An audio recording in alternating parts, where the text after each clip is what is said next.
चलिए एक क्वेश्चन देखते हैं जिसमें हम मल्टीप्लिकेशन रूल का केस 1 अप्लाई कर सकते हैं। आप देखो कि कैसे अप्लाई करते हैं। ठीक है, रिफर करते हैं question. A man wants to marry a girl having following qualities: fair complexion, probability is 1/20, handsome dowry, probability is 1/50, westernized manner and etiquettes, probability is 1/100, professionally qualified, probability of this is 1/200. Find the probability of this man getting married to such a girl where possession of above attributes is independent of each other. ये सभी attribute independent है वो बोल दिया है। ठीक है, तो वो काम आसान हो जाएगा कि अभी पता चल जाएगा कि ये इंडिपेंडेंट वाला केस है। चलिए, a man wants to marry a girl, तो वो गर्ल के लिए कौन सा क्राइटेरिया है वो बोला गया है कि ये क्राइटेरिया होगा, हैविंग फॉलोइंग क्वालिटीज, ये क्वालिटीज होगी, वो गर्ल के साथ वो मैरिज करेगा, ये पॉइंट है। तो देखते हैं क्या जो भी क्वालिटीज वो उसको रिक्वायरमेंट में उसको इवेंट बना देते हैं। तो मैं लिख दूं let event A,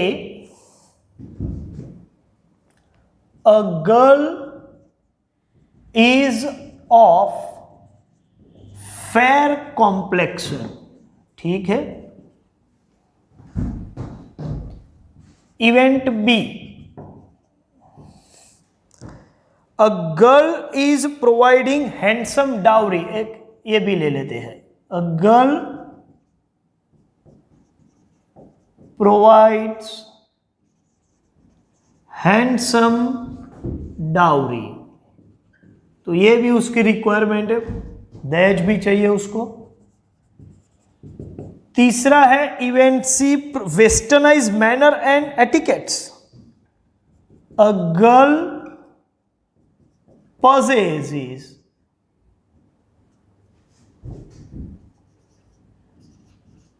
westernized manners and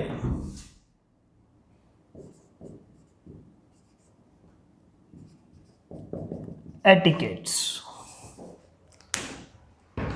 ये इवेंट सी मान लेते हैं, और प्रोफेशनली क्वालिफाइड उसको इवेंट डी बना देते हैं।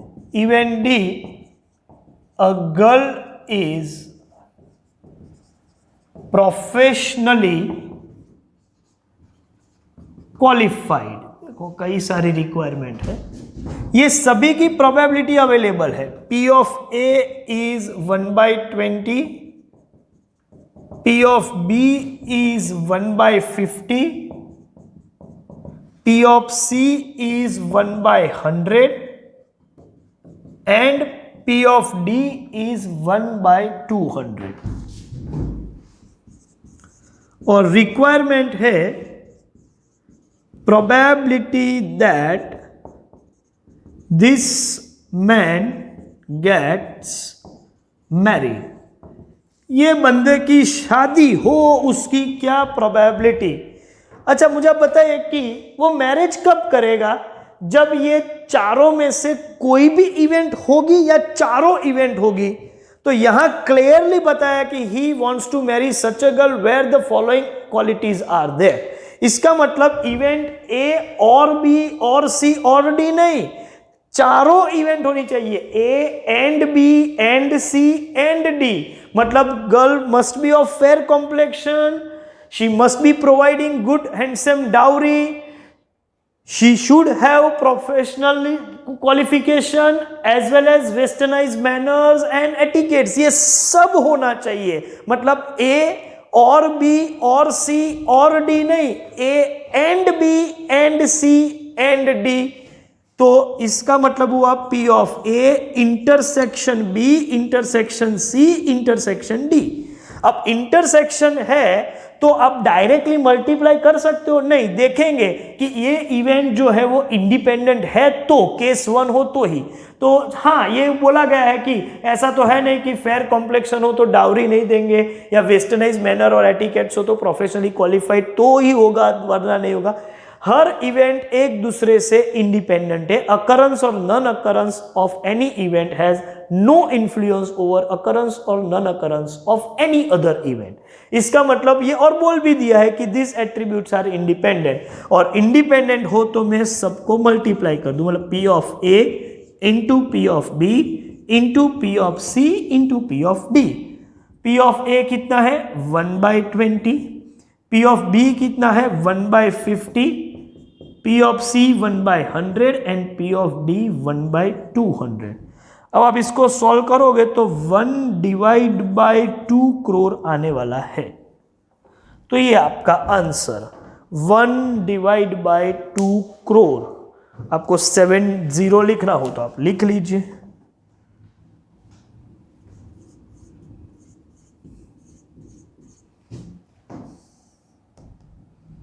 ओके, सो आंसर इज 1/, मतलब मान लो कि ये बंदा शादी करे तो वो रियली अपनी वाइफ को बोल सकता है कि करोड़ों में नहीं लेकिन 2 करोड़ में एक हो तुम, ठीक है।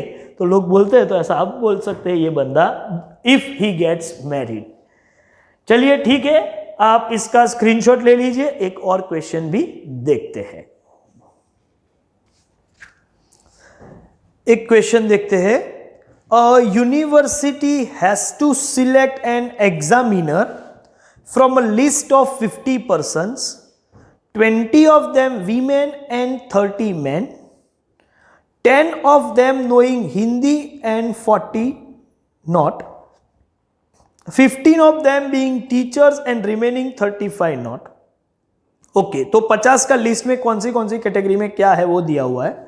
What is the probability of universities selecting a Hindi knowing woman teacher? Okay, तो पहले ये सभी चीजों को मैं इवेंट में कन्वर्ट कर दूं। देखो, let event A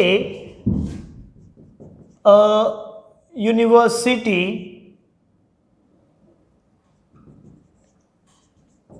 selects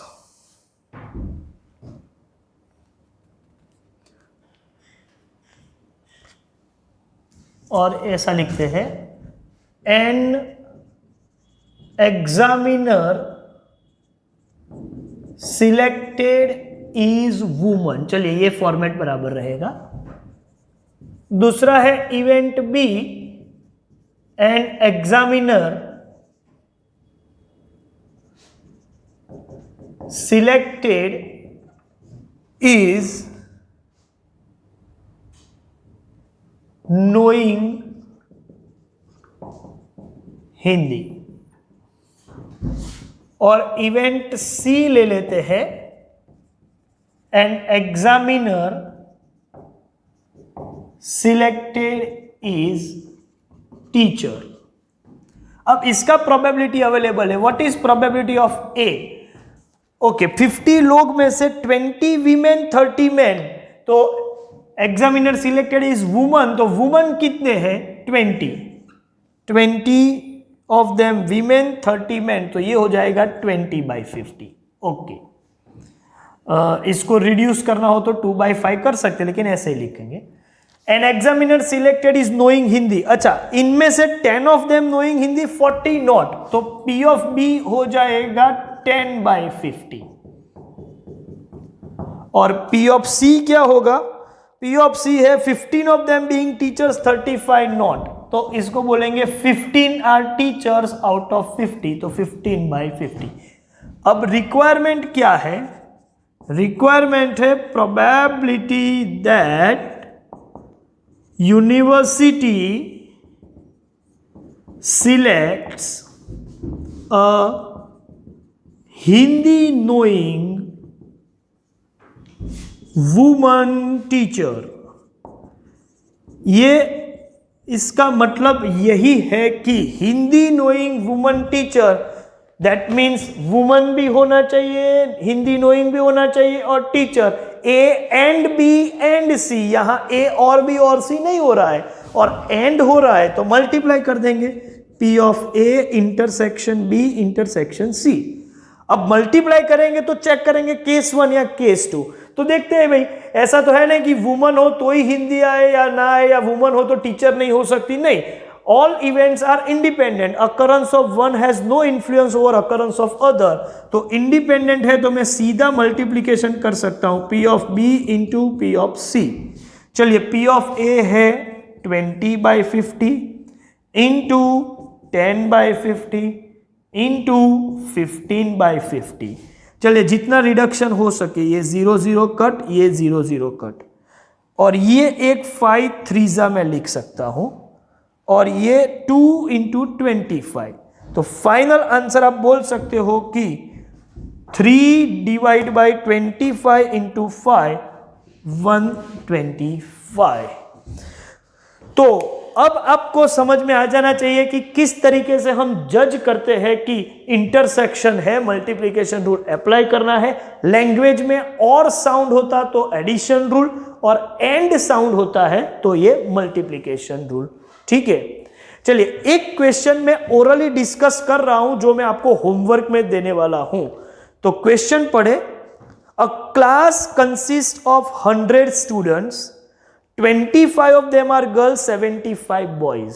Okay, 20 of them are rich and remaining poor, मतलब 80 poor. 40 of them are fair complexion.